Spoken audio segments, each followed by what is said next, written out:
నమస్కారం. లక్ష్మి చెప్పే కథలకు స్వాగతం. వీణులతో వీక్షించటానికి సిద్ధం కండి. ప్రియ సఖులు, ఇప్పుడు మనం ప్రముఖ రచయిత కీర్తిశేషులు శ్రీ బెహరా వెంకట సుబ్బారావు గారు రచించిన నిశ్శబ్ద సంగీతం అనే ఒక చక్కటి నవలను ధారావాహికంగా విందామండి. ఈ నవల ఆగస్టు 1986 నుండి నవంబర్ 1986 వరకు ఆంధ్ర సచిత్ర వారపత్రికలో ధారావాహికంగా ప్రచురింపబడింది. మనం ఇప్పుడు మొదటి భాగం వినేద్దామండి. ఆ భవంతి గేటు ముందు నిలబడి పరీక్షగా చూస్తూ 2 నిమిషాలు గడిపిందామే. చేతిలో బరువుగా తోచిన ఎయిర్ బ్యాగ్ను కిందుంచి చెదిరిన ముంగురులు సవరించుకుంది. కర్చీఫ్తో మొహానికి పట్టిన చెమటను తుడుచుకుంది. ఆ భవంతి పై అంతస్తులో కానీ క్రింది భాగాన కానీ ఎవరూ కనిపించలేదు. తండ్రి చెప్పిన ఇల్లు అది అవునో కాదో అన్న అనుమానం తోచింది. పర్సులో ఉన్న అడ్రస్ చీటీని మరొకసారి బయటకు తీసింది. అందులో ఉన్న ఇంటి నెంబరు, గేటుపై ఉన్న నెంబరు ఒకటేనని నిర్ధారించుకుంది. డాక్టర్ గారి ఇల్లు అయితే ఆయన పేరుతో బోర్డు ఉండాలి. సంకోచంతోనే గేటు తెరుచుకుని లోనికి అడుగుపెట్టింది. గేటు దాటగానే చిన్న సైజు పూల తోట. భయంగా దిక్కులు చూస్తూ పూల తోట దాటి ఆ భవనం ముందు వరండాలోకి ప్రవేశించింది. ముందు తలుపులు వేసున్నాయి. అంతా నిశ్శబ్దంగా ఉంది. ఎవరిని పిలవటం, ఎలా పిలవటం? సందిగ్ధావస్థలో పడింది. ఎవరైనా బయటికి రాకపోతారా అన్న ఆశతో నిలబడింది. ఎయిర్ బ్యాగ్ని గోడవారగా ఉంచింది. వీధిలో నుంచి గేటు తెరుచుకుని పనిపిల్లొచ్చింది. ఆమెను పరీక్షగా చూస్తూ పలకరించకుండానే లోపలికి వెళ్ళింది. ఆ పిల్లను ఏదో అడగాలనుకున్న ఆ యువతి అడగలేకపోయింది. కొన్ని క్షణాలు గడిచాయి. తలుపులు తెరుచుకుని ఒక ఆమె బయటకు వచ్చింది. 50 సంవత్సరాలు దాటి ఉంటాయి. వితంతువు, సంస్కారవంతురాలుగానే కనిపించింది. ఎవరు కావాలమ్మా అడిగింది ఆమె ఆ యువతిని పరీక్షగా చూస్తూ. డాక్టర్ ధర్మరాజు గారి ఇల్లు ఇదేనా అండి అడిగింది వినయంగా ఆ యువతి. అవును ఇదే, గంభీరంగా వచ్చాయి మాటలు. నమస్కారం అండి అంటూ చేతులు జోడించింది. మాది విశాఖపట్నం అండి, విశ్వనాథం మాస్టర్ అమ్మాయి రేణుకను చెప్పింది ఆ యువతి. ఆ ఇల్లాలి కళ్ళు పెద్దమయ్యాయి. మొహంలో ఆనందాశ్చర్యాలు చోటు చేసుకున్నాయి. ఏమిటి, నువ్వు సత్యవతి గారి అమ్మాయివా? ఎంత పెద్దదానివయ్యావే, పోల్చుకోలేకపోయాను. ఆమె మాటల్లో ఆప్యాయత, చూపుల్లో అనురాగం. అవునండి, సిగ్గుతో తల వంచుకుంది రేణుక. ఏమిటి ఇలా వచ్చావు? ఒంటరిగా వచ్చావా? లోపలికి రా. నేను ధర్మరాజు గారి అర్ధాంగి అనసూయమ్మను అంటూ ఆమె లోనికి నడిచింది. బ్యాగును చేతిలోకి తీసుకుని ఆమెను అనుసరిస్తూ ఆ భవంతిని పట్టి చూస్తోంది రేణుక. డాక్టర్ గారు పోయారన్నమాట అనుకుంది. అనసూయమ్మ గారిలో చాలా మార్పు వచ్చింది. 10 సంవత్సరాల క్రితం చూసింది. తాను కూడా పోల్చుకోలేకపోయింది. రేణుకను 3 గదులు దాటించి హాల్లోకి తీసుకువెళ్లారు అనసూయమ్మ. సోఫాలో కూర్చుంటూ రా కూర్చో అన్నారు ఆప్యాయంగా. చేతిలోని బ్యాగును ఎక్కడ పెట్టటమా అని తటపటాయిస్తున్న రేణుకను చూసి, ఆ బ్యాగును అక్కడ పెట్టమ్మా, ఎక్కడికి పోదు అన్నారు ఆప్యాయంగా. బ్యాగును సోఫాకి పక్కనే ఉంచి అనసూయమ్మ పక్కనే పొందిగ్గా కూర్చుంది రేణుక. అమ్మగారు నాన్నగారు కులాసయ్యనా అడిగిందామె. బాగున్నారండి చెప్పింది నమ్రతగా. వెంకాయమ్మ గారు మరొక కాఫీ తిండి వెనక్కు తిరిగి ఆజ్ఞాపించింది అనసూయమ్మ. సరిగ్గా కూర్చోవమ్మా, మేమేమి కొత్త వాళ్ళం కాదులే నవ్వుతూ మందలించారు ఆమె సంకోచాన్ని పోగొట్టాలని. వంట మనిషి వెంకాయమ్మ 2 కాఫీలు తెచ్చి టీపై మీద ఉంచింది. రేణుకను తదేకంగా చూసి లోపలికి వెళ్ళింది. 1 కప్పు రేణుకకు అందించి 2వ కప్పు తీసుకుంది అనసూయమ్మ. కాఫీ సిప్ చేస్తూ, మీ అన్నయ్య ఏం చేస్తున్నాడు అని అడిగింది. రేణుక మొహంలో విషాదం ఆవరించింది. అన్నయ్య ఓ షిప్పింగ్ కంపెనీలో స్టెనోగా పనిచేస్తూ ఉండేవాడండి. సిటీ బస్ యాక్సిడెంట్లో చనిపోయాడు. 2 ఏళ్ళు అయ్యింది గద్గద స్వరంతో చెప్పింది రేణుక. అయ్యో పాపం విచారించింది అనసూయమ్మ. నాన్నగారు రిటైర్ అయ్యారనుకుంటా అంది. అవునండి, 3 ఏళ్ళు అయ్యింది చెప్పింది.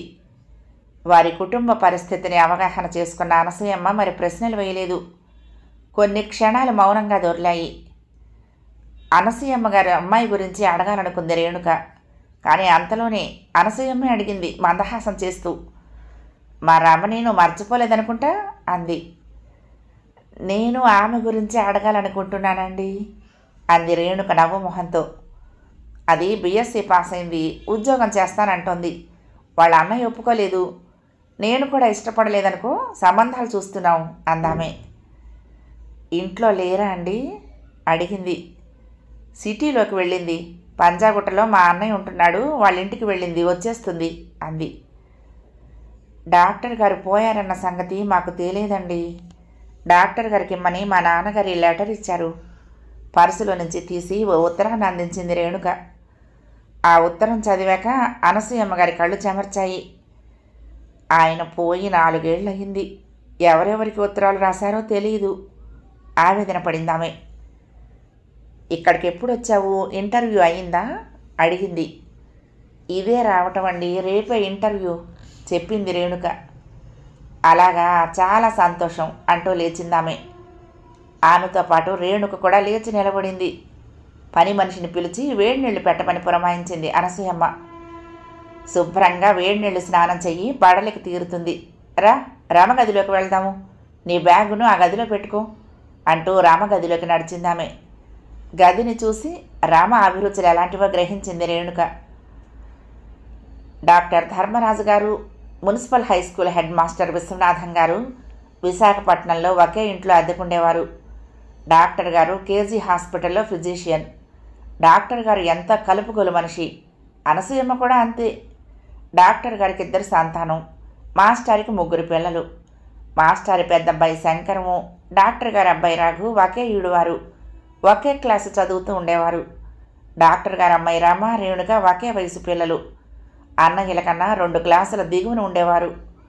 ఆ 2 కుటుంబాలు రమారమి 10 సంవత్సరాలు ఆ ఇంట్లో ఉన్నాయి. ఏ అరమరికలు లేకుండా ఒకే కుటుంబంలా మోసలేవారు. తర్వాత డాక్టర్ గారికి ప్రమోషన్ వచ్చి హైదరాబాద్కు బదిలీ అయ్యారు. ఆ కుటుంబాల మధ్య 3 ఏళ్ల పాటు ఉత్తర ప్రత్యుత్తరాలు జరుగుతూ ఉండేవి. ఆ తర్వాత ఆగిపోయాయి. డాక్టర్ గారి కుటుంబం విశాఖపట్నం వదిలి 10 సంవత్సరాలయ్యింది. వేడి నీళ్లు స్నానం చేసి తలదూకుంది రేణుక. డ్రెస్సింగ్ టేబుల్ ముందు కూర్చుని బొట్టు పెట్టుకుంటూ ఉంటే అద్దంలో రమ గదిలో అడుగు పట్టడం కనిపించింది రేణుకకి. చటాలను వెనక్కు తిరిగింది. ఒకరి మొహాలొకరు చూసుకున్నారు. సభ్యత కోసం మందహాసం చేసింది రమ. కానీ ఆ గదిలో ఉన్నవాడెవరో తెలియక తికమక పడింది. పలకరించాలనుకుంది. మీరు మీరు అని ఆగిపోయింది.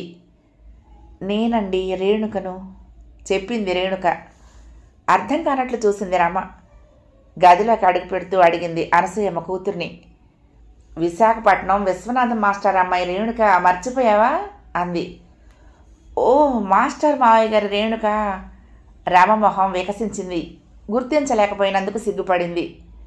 ఆ తర్వాత, మీరు చాలా మారిపోయారు, పోల్చుకోవటం చాలా కష్టమైంది అంది క్షమాపణ అర్థిస్తున్నట్లుగా. నీవు మాత్రం మారిపోలేదుటే, చిన్నప్పుడు దానిలాగానే ఉన్నావా కూతుర్ని అడిగింది అనసూయమ్మ.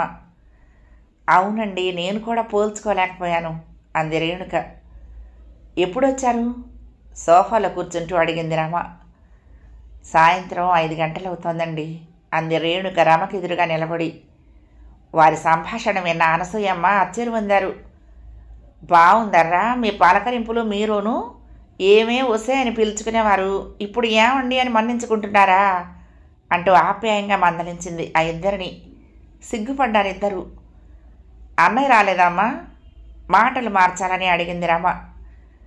ఇదేనేమిటే, వాడొచ్చేవేళ, వాడొచ్చేసరికి 8, 9 అవుతుంది కదా, కొత్తగా అడుగుతున్నావేమిటి అంటూ సోఫాలో ఆసీనురాలైంది అనసూయమ్మ.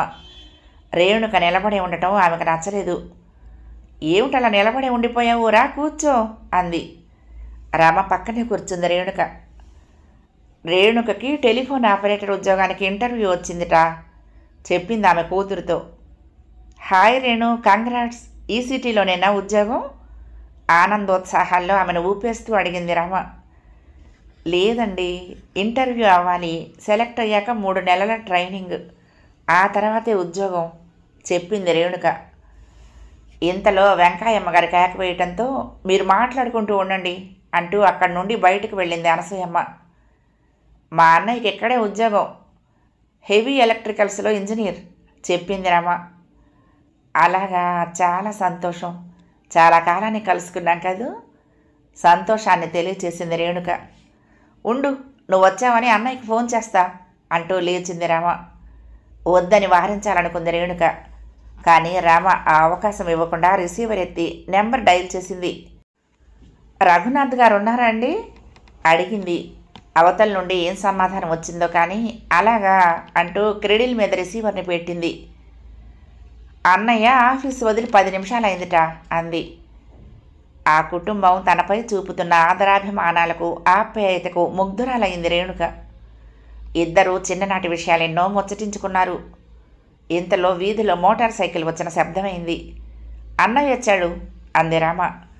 తొట్రుపడుతూ చివాలన లేచి నిలబడింది రేణుక. ఆమె తడబాటుకు పకాలున నవ్వింది రామ. కంగారెందుకు? అన్నయ్య అంటే పులి అనుకున్నావా? అయినా అన్నయ్య నా గదిలోకి రాడు. తిన్నగా మేడ మీదకి తన గదిలోకి వెళ్తాడు అంటూ ఆమె చేయి పట్టుకుని లాగి కూర్చోబెట్టింది రామ. డైనింగ్ టేబుల్ ముందు కూర్చున్నాడు రఘు. నలుగురికి మీల్స్ ఉండటం చూసి మావయ్య వచ్చాడేమిటమ్మా తల్లిని అడిగాడు. లేదురా, విశాఖపట్నంలో విశ్వనాథ్ మాస్టర్ జ్ఞాపకం ఉన్నారా అడిగింది అనసూయమ్మ కొడుకును. మాస్టర్ వచ్చారా ఏరి సంబరపడుతూ లేచి నిలబడ్డాడు రఘు. ఆయన రాలేదు, వారమ్మాయి రేణుకు వచ్చింది చెప్పిందామె. రేణుక సాలోచనగా అన్నాడు. రేణుకేరా జ్ఞాపకం లేదు? మన రమతో కలిసి చదువుకుంటూ ఉండేది. ఇద్దరిది ఒకే ఈడు ఒకే క్లాసు. తిరిగి కుర్చీలో కూర్చుంటూ అవునవును అన్నాడు రఘు. రేపు టెలిఫోన్ ఆపరేటర్ ఉద్యోగానికి ఇంటర్వ్యూ ఉందిట, వచ్చింది అని కొడుక్కు చెప్పి, అరే పిల్లలు భోజనం వడ్డించటమైంది రండర్రా అంటూ వెనక్కు తిరిగి కేకేసింది. విశాఖపట్నంలో తాము గడిపిన రోజులు జ్ఞప్తికి తెచ్చుకున్నాడు రఘు. మాస్టర్ అబ్బాయి శంకరము తాను ఒకే క్లాసు చదువుతూ ఉండేవారు. రామ రేణుక ఒకే క్లాసు. వారిద్దరూ కలిసి తనను ఆడించాలని ప్రయత్నించేవారు. లెక్కలు తన చేతనే చేయించుకునేవారు. వాళ్ళని ఏడిపించాలని తప్పుగా చేసి ఇచ్చేవాడు. మాస్టర్ చేత చీవాట్లు తిని తిరిగి వచ్చి తనకు లెక్కలు చేయటం రాదని వెక్కిరించేవారు. శంకరం చాలా మంచివాడు, జీనియస్. తామిద్దరూ కమల పిల్లలా ఉండేవారు. అలాగే అంటుకుని తిరిగేవారు. గుర్తు చేసుకున్నాడు. పిల్లలిద్దరూ భోజనానికి అంతకీ రాకపోవడంతో లేచి రామగదిలోకి వెళ్లారు అనసూయమ్మ. రేణుకు సిగ్గుపడుతూ ఉంటే చెయ్యి పట్టుకుని లాగుతోంది రామ. చూడమ్మా, రేణు రావటానికి సిగ్గుపడుతోంది అంటూ ఆమె చెయ్యి వదిలి తల్లితో చెప్పింది రామ. ముసిముసిగా నవ్వుకుంది అనసూయమ్మ. రాఘు నీకేమన్నా కొత్త వాడితే చిన్నప్పుడు మీరిద్దరూ కలిసి వాడితో కోరుండి కయానికి దిగేవారు. వాడు మీలాగే పెద్దవాడయ్యాడు. మీలా చిన్నతనం చేష్టలు పోలేదు. కాకపోతే ఉద్యోగం చేస్తున్నాడు అంతే. పదండి అంటూ తొందర చేశారు. అన్నయ్య ఈవిడెవరో చెప్పుకో చూద్దాం డైనింగ్ టేబుల్ సమీపిస్తూ అడిగింది రామ తల వంచుకొని నిలబడి ఉన్న రేణుకను చూపిస్తూ. ఏమో నాకేం తెలుస్తుంది, మొహం కనపడితే కదా చెప్పటానికి అన్నాడు చమత్కారంగా రాఘు. వెనక్కు తిరిగింది రామ. ఓహో, ఈమెకు మళ్ళీ సిగ్గు ముంచుకొచ్చిందిలా ఉంది అంటూ రేణుకు మొహాన్ని మీదకెత్తింది బలవంతంగా. ఇప్పుడు చెప్పన్నయ్య చూద్దాం అడిగింది. ఎవరో తెలియదు కానీ విశాఖపట్నం శాల్తీలా ఉంది అని నవ్వేశాడు. అనసూయమ్మ కలగ చేసుకుంది. బాగుందర్రా మీ వేళాకోళం, దాన్ని భోజనం చేయనివరా మందలించారు పిల్లల్ని. తన పక్కనే ఆమెను కూర్చోబెట్టుకున్నారు. భోజనం చేస్తూ ఏవో ప్రశ్నలు వేసింది రామ. ఆము అని రేణుకు సమాధానాలు చెప్తూ ఉంటే, నువ్వు వాగటమే కానీ ఆమె పెదవి విప్పి మాట్లాడదు. ఈవిడేం ఆపరేటర్ ఉద్యోగం చేస్తుంది రామా, ఆ జాబుకు ఈమె అన్ఫిట్ డిక్లేర్ చేశాడు రఘు ఏకతాళిగా. కాస్త నవ్వింది రామ. ఫోన్లో మాట్లాడుతూ ఉంటే ఎదుటి వ్యక్తి కనపడడు కదన్నయ్యా. వాడు పరిచితుడైనా అపరిచితుడైనా ఒకటే. ఫేస్ టు ఫేస్ మాట్లాడమంటే ఇబ్బందిగానే ఉంటుంది. అయినా నువ్వు సవ్యంగా మాట్లాడుతున్నావా? అన్నిటికీ వేళాకోళమే. మీ ఆఫీసర్ గారి దగ్గర కూడా ఇలాగే మాట్లాడతావా? ప్లేటు ఫిరాయించింది రామ. అబ్బబ్బా, ఒక్క 5 నిమిషాలు మాట్లాడకుండా భోజనం చెయ్యండి మరొకసారి మందలించింది అనసూయమ్మ పిల్లల్ని. మాస్టర్ ఆరోగ్యం బాగుందా అండి? తాపీగా సౌమ్యంగా అడిగాడు రఘు. బాగుందండి, రిటైర్ అయి 3 ఏళ్ళు అయింది చెప్పింది నమ్రతగా రేణు. పాపం వాళ్ళ అన్నయ్య బస్సు యాక్సిడెంట్లో పోయాడట్రా చెప్పింది అనసూయమ్మ. త్రుళ్ళిపడ్డాడు రఘు. షాక్ అయ్యాడు. శంకరం పోయాడా? ఆశ్చర్యపోతూ అడిగాడు. అవునండి, షిప్పింగ్ కంపెనీలో పనిచేస్తూ ఉండేవాడు, చెప్పింది రేణుక. శంకరం చాలా మంచివాడమ్మా, సానుభూతి ప్రకటించాడు రఘు. మర్నాడు ఉదయం తన ఇష్టదైవానికి మొక్కుకుంది రేణుక ఇంటర్వ్యూకి బయలుదేరుతూ. వెళ్ళొస్తానండి అనసూయమ్మ గారితో చెప్పింది. అనసూయమ్మ సోఫాలో నుంచి చటాలను లేచి, ఒక్క నిమిషం ఆగమ్మా అని వంటగదిలోకి వెళ్ళింది. ఎందుకో తెలియక రమ వైపు ప్రశ్నార్థకంగా చూసింది రేణుక. చూస్తావుగా, అమ్మకి చాదస్తం ఎక్కువ, శకునాల్లో ఆమెకు దృఢమైన నమ్మకం ఉంది అంది రమ. తన వెంట వెంకయ్యమ్మ గారిని తీసుకొచ్చింది అనసూయమ్మ. అలా వీధిలోకి వెళ్ళి మన రేణుకు ఎదురురండి అంటూ పురమాయించింది. నీకంత చాదస్తమమ్మా, విసుక్కుంది రామ. అలా అనకు రామ, శకున ఫలాలు తప్పకుండా కనిపిస్తాయి అన్న రేణుక మాటలు విని మరీ విస్తుపోయింది రామ. సరి నీకు ఉందన్నమాట ఆ సెంటిమెంటు, సరిపోయింది ఇద్దరికి, విసుక్కుంది మరొకసారి. ఆమె వెనకనే గేటు దాకా వెళ్ళి సాగనంపింది. Wish you best of luck చెప్పి తిరిగి వచ్చింది. టెలిఫోన్ ఆపరేటర్గా సెలెక్ట్ అయింది రేణుక. 3 నెలల ట్రైనింగ్ కాలంలో నెలకు 130 స్టైఫండ్ ఇస్తారు. ట్రైనింగ్ పూర్తయ్యాక ఆ సిటీలోనే ఉద్యోగం ఇస్తారు. మరునాటి నుంచే ట్రైనింగ్. తేలిక పడిన హృదయంతో ఆఫీసు నుండి బయటపడింది రేణుక. ఎన్నో ఊహలు, ఆలోచనలు. ఉద్యోగంలో చేరాక ఇంటికి సాధ్యమైనంత ఎక్కువ డబ్బు పంపాలి, తమ్ముడి కాలేజీ పూర్తి కావాలి, వాడు కూడా ఉద్యోగస్తుడైతే తమ కష్టాలు తొలుగుతాయి, అప్పుడు తన పెళ్లి గురించి ఆలోచించవచ్చు. మరి ట్రైనింగ్ 3 నెలలు ఎలా గడవటం? అనసూయమ్మ గారింట్లో ఉండొచ్చు. మరి భోజనం? వారు తమ ఇంట్లోనే భోజనం చేయమనొచ్చు. అలా అని ఎంతకాలం తినగలదు? ఆ ఇంట్లోనే ఒక గదిలో వండుకొని తినొచ్చు. కానీ అనసూయమ్మ గారు ఏమంటారు? ఆలోచిస్తూ తిరిగి అనసూయమ్మ గారి ఇల్లు చేరుకుంది. తన అభిప్రాయాన్ని తెలియచేసింది. అనసూయమ్మ అనుకున్నట్టుగానే అంగీకరించలేదు. ట్రైనింగ్ 3 నెలలు తమతోనే ఉండమంది. ఇరకాటంగా ఉన్నా ఒప్పుకోక తప్పలేదు రేణుకకి. ట్రైనింగ్ 3 నెలలు ఇట్టే గడిచిపోయాయి. హైదరాబాద్లోనే అపాయింట్ చేశారు. ఆ విషయం తెలుసుకుని ఇంటిల్లిపాది అమితానందం పొందారు. కానీ అప్పుడే రేణుకకి అసలు సమస్య పట్టుకుంది. తానెక్కడ ఉండాలి? ఒంటరిగా ఆ మహాపట్నంలో ఎలా ఉండటం? తమ్ముడు చదువు కోసం అమ్మ అక్కడే ఉండాలి. తండ్రి జబ్బు మనిషి. ఈ సంవత్సరం పూర్తయితే వారిని అందరినీ హైదరాబాద్ తీసుకుని రావచ్చు. అంతవరకు ఎలా? ఆలోచనలో పడింది. తనలాగే అవస్థపడుతున్న తన కొలీగ్ వనజ తటస్థపడింది. ఇద్దరూ ఆలోచించి ఒక నిర్ణయానికి వచ్చారు. ఒక చిన్న ఇల్లు అద్దెకు తీసుకొని కలిసి ఉండటానికి నిశ్చయించుకున్నారు. రేణుక తన అద్దెంటికి వెళ్తానంటే అంత అయిష్టంగానే సరే అన్నారు. అయితే అనసూయమ్మ, రమ కొన్ని షరతులు పెట్టారు. తీరిక సమయాల్లో వారానికి ఒక్కసారైనా వచ్చి కనపడాలి. ఆదివారాల్లోనూ పండుగ దినాల్లోనూ తమ ఇంట గెస్టుగా వచ్చి తీరాలి. వారి అనురాగానికి, ఆప్యాయతకి మరొకసారి ముగ్ధురాలైంది రేణుక. ఆ గుమ్మం దిగుతూ ఉంటే ఏడుపు వచ్చింది ఆమెకు. సాయంత్రం 5 గంటలైంది. రేణుక భగవద్గీతలోని శ్లోకాలు, వాటి అర్థాలు, తాత్పర్యాలు అనసూయమ్మకు చదివి వినిపిస్తోంది. అదే సమయానికి రమ, రఘు బజార్ నుండి వచ్చారు. చేతిలో ఉన్న పాకెట్స్ను సోఫాలో పడేసి చప్పట్లు కొట్టింది రమ. వెనక్కు తిరిగి రేణుక ఆ అన్నా చెల్లెళ్లను చూసి చివాలున లేచి నిలబడింది. చిక్కగ్గా చూశారు అనసూయమ్మ. శభాష్, ఒకరికి మరొకరు తోడయ్యారు, వేళాకోళం చేసింది రమ. ఏమీ తోచక అమ్మగారు చదవమంటే ఏదో చెప్పబోయింది రేణుక. అమ్మగారు చదవమంటే ఈ అమ్మగారు గీతా పారాయణంలోకి దిగారన్నమాట. అందులోకి మంచి అధ్యాయమే దొరికింది, కర్మ సన్యాస యోగం అంటూ గమ్మత్తుగా చేతులు కళ్ళు తిప్పింది రమ. ఏమిటే ఆ వేళకోళం? కూతురిపై కోప్పడింది తల్లి. నా అభిప్రాయం ప్రకారం గీతా పారాయణానికి ఓ వయసు అంటూ ఉందమ్మా. నాకు రేణుకకు కర్మలు సన్యాసాలు ఏం తెలుస్తాయి చెప్పు? అర్థం అవుతాయా? ఒకవేళ అర్థం చేసుకున్న అవి మాలాంటి వాళ్లకు ఆచరణ సాధ్యమేనంటావా? లాలనగా తల్లిని సమీపించింది రామ. ఇదమ్మ రేణు, చదవమంటే అది చదవదు, మరొకరు చదివితే వేళ్ల కోళం చేస్తుంది. నాకేమో కనపడి చావదు. కళ్ళజోడు అస్తమానం మార్చలేక విసిగెత్తి ఊరుకున్నా. ఓ ఈ పూటకు చాలులే అంటూ లేచింది అనసూయమ్మ. ఆటో రిక్షాలో నుంచి 2 బుట్టలు తెచ్చి లోపల పెట్టాడు రఘు. ఏమిట్రా రఘు ఈ బుట్టలన్నీ? దీపావళి బాణాసంచాయే, మరి చిన్నపిల్లలైపోతున్నారా అంది అనసూయమ్మ.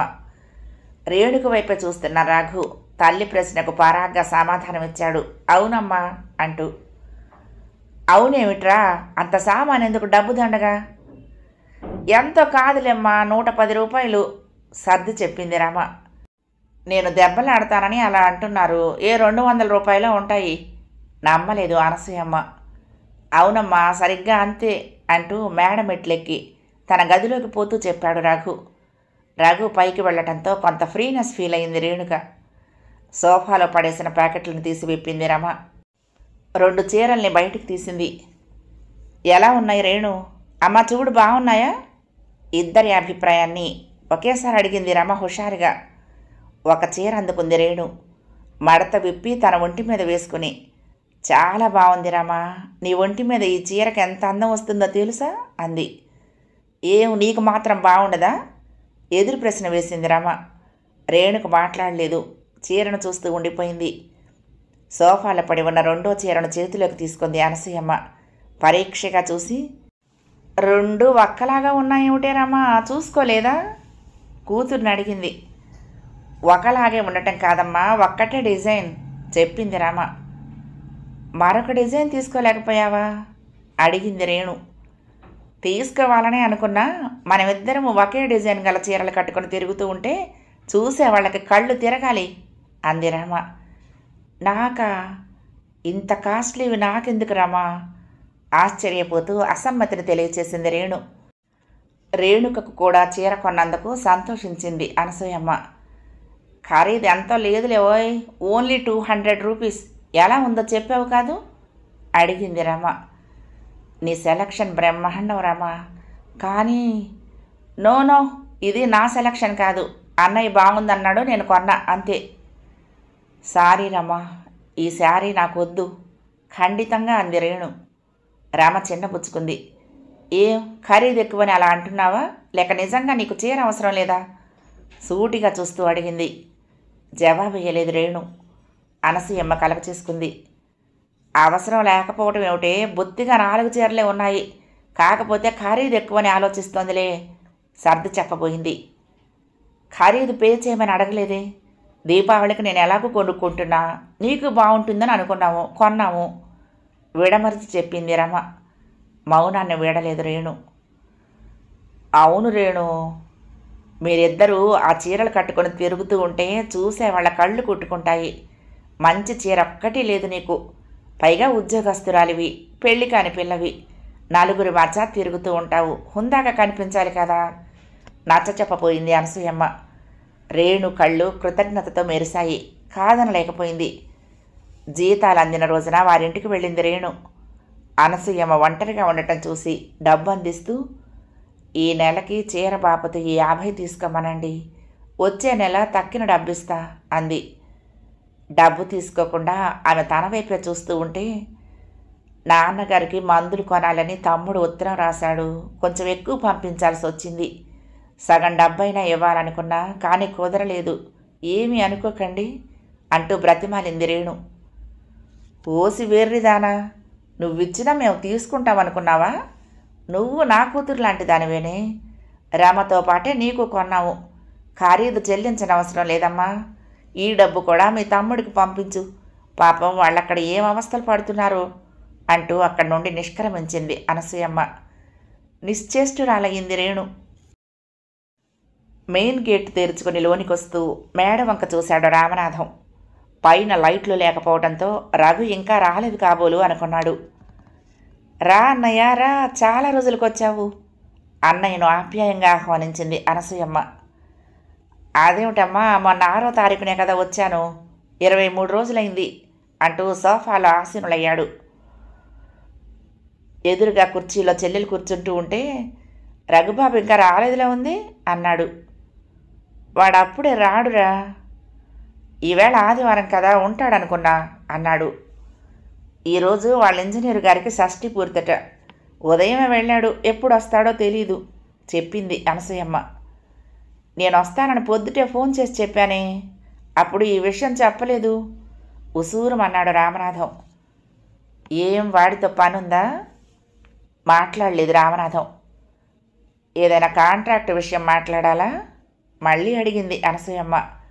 పకాలను నవ్వాడు రామనాథం.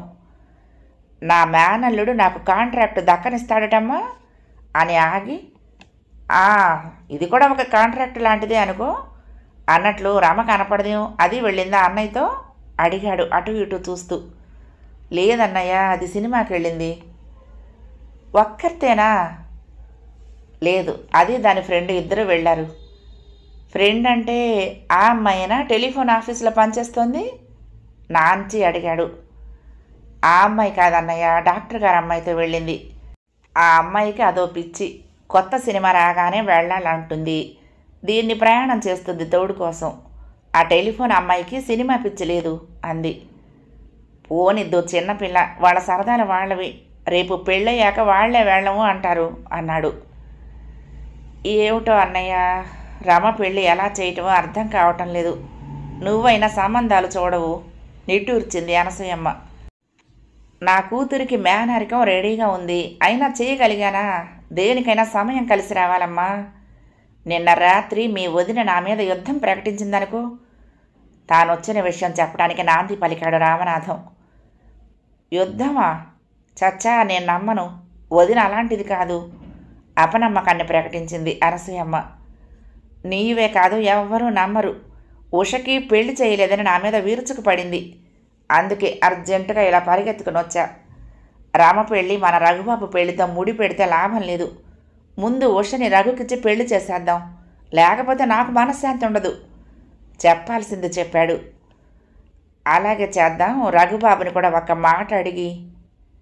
చెల్లెల మాటలకు నివ్వెరపోయాడు రామనాథం. ఏమిటమ్మా కొత్తగా మాట్లాడుతున్నావు? వాడు నా మాట కాదంటాడా?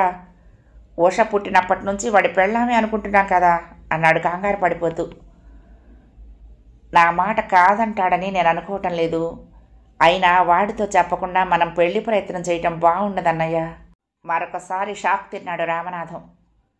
ఏమిటో అనసూయ ఏంటోగా మాట్లాడుతోంది అనుకుంటూ అనుమానంగా చెల్లెల కళ్ళలోకి చూశాడు. పెళ్లి నిశ్చయం చేస్తున్నట్టు వాడితో చెప్పాలి, అది నా అభిప్రాయం.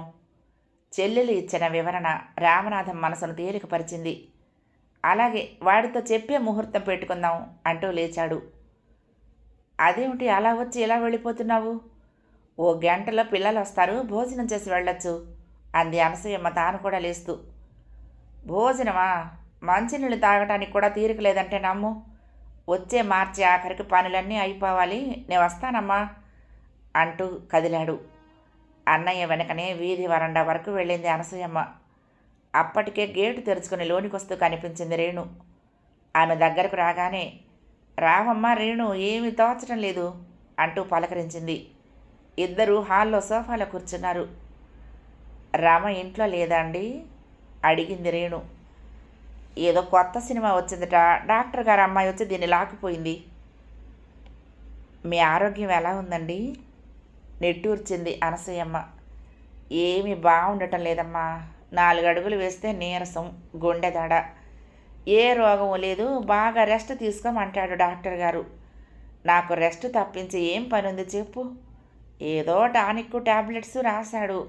వారం రోజుల నుండి వాడుతున్నా, ఏమీ గుణం కనపడటం లేదు చెప్పింది. చివాలన లేచి ఎదురుగా టేబుల్ మీదున్న టానిక్ సీసాను చేతిలోకి తీసుకొని చూసింది రేణు. ఇదేనా మీరు వారం రోజుల నుంచి వాడుతున్నది అడిగింది. అవునమ్మా అదే కీలకిలా నవ్వింది రేణు. అవునా, వారం రోజుల నుంచి వాడుతున్నాను అంటున్నారు, మరి 2-3 చెంచాలు కూడా వాడినట్లు లేదు తేల్చి అడిగింది.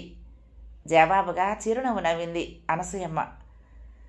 ఏమిటోనమ్మా, ఈ మందులు వాడటం అంటే నాకు బద్ధకం, అసలు ఇష్టం ఉండదంటే నమ్ము. ఇంత వయసు వచ్చినా ఇంతవరకు ఏ మందు వాడి ఎరగను. బలవంతంగా డాక్టర్ దగ్గరికి లాక్కెళ్తున్నాడు రాఘు. వాడేదో రాశాడు, వీడేదో కొని పడేశాడు. కానీ మీరు మాత్రం వాడటం లేదు అందుకుంది రేణుక. ఒక చెంచాడు ఆమె నోట్లో పోసింది. ఆమె గుటక వేయగానే అడిగింది, చేదుగా ఉందండి అని. తీయగానే ఉందనుకో అంది అనసూయమ్మ. టానిక్ సీసాను టేబుల్ మీద ఉంచి ట్యాబ్లెట్లు అందించింది. మీరు టైం ప్రకారం మందులు వేసుకోకుండా డాక్టర్ని నిందించే ప్రయోజనం లేదండి. వారం రోజులు క్రమం తప్పకుండా వాడండి, తప్పకుండా గుణం కనపడుతుంది అంది. అలా ఆప్యాయంగా రేణు మాట్లాడుతూ ఉంటే రోగం నయమైపోయినట్లు అనిపించింది ఆమెకు. నీకున్న శ్రద్ధలో 10వ వంతు మా రమకుంటే బావుణ్ణు అప్రయత్నంగా పైకి అనేసింది. రేణు మాట్లాడలేదు. వారం రోజులైంది నిన్ను చూసి, అసలు రావటమే మానేశావు అంది. ఈ వారం అంతా డే డ్యూటీ చేస్తున్నానండి. చాలామంది సెలవుల్లో వెళ్ళటంతో ఓవర్ టైం చేయాల్సి వస్తుంది. తీరిక లేకుండా ఉంది సంజాయిషి ఇచ్చుకుంది రేణు. మా అన్నయ్య ఇప్పుడే వచ్చి వెళ్ళాడు. వాడి తొందర వాడిది. నిష్ఠూరంగా మాట్లాడాడు ఈ పూట. అనసూయమ్మ మాటలు అర్థం కాలేదు రేణుకి. మా వదిన ఉష పెళ్ళి వచ్చే నెలలో చేసేయాలని తొందరపడుతోందిట. ఆ విషయం మాట్లాడటానికి వచ్చాడు. సమయానికి రఘు లేకపోవడంతో వెళ్ళిపోయాడు అంది. అనుకున్న సంబంధమే కదండి అంది రేణు ఏదో అనాలని. ఇప్పటి వరకు వాడి అభిప్రాయాన్ని తెలుసుకోలేదమ్మా.